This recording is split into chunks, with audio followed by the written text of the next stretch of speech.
i-unbox po natin tong solar na to na bigay ng aking kapatid. Kung sino man may gusto mong order,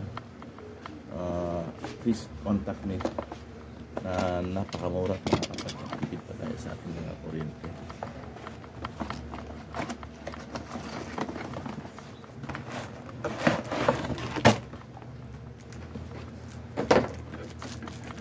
And this is the bulb now. Ito with remote control. Kompleto po siya, pati battery. Then ito po yung solar panel po niya na pipix natin sa bubong.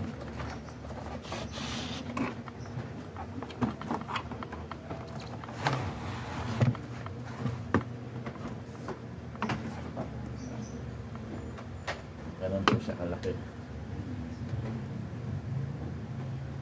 So we'll try to fix it first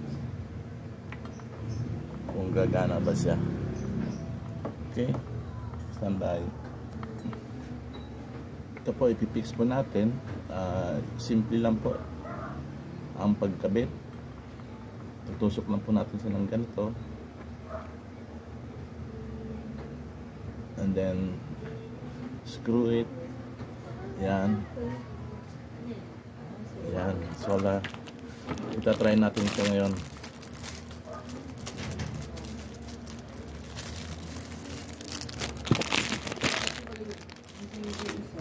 Ha?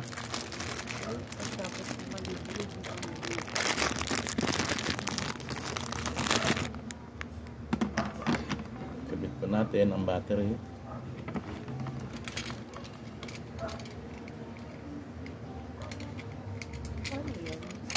Ito yung ilaw, tapos ito yung parang ano niya. Ito nga, conductor niya. Kuryente niya. Yan, ibibilad mo sa araw. Sa bubong. Mamahalin. Magkano kaya yan? Nasa 15,000 siguro. Hindi naman, mura lang to. Hindi, mga less than 10,000 siguro. Hindi, mura lang. Mga ganito kami sa kumisan. Pero medyo try natin. On. Sis. Ang lakas oh. Oo. May remote control pa oh. labog yung mga ano siya. Oh. Ganda. Dapat dito na lang yan eh. Ha? Hindi, ano ko nga, dito palabas doon para liwanag. Punta doon, kasi papatayin ko na muna yung ilaw sa labas.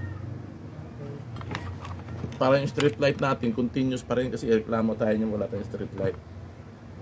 Yeah. Ang haba ng cable niya, oh. So, very long cable. So, yan, success po. So, ito po siya. Oh.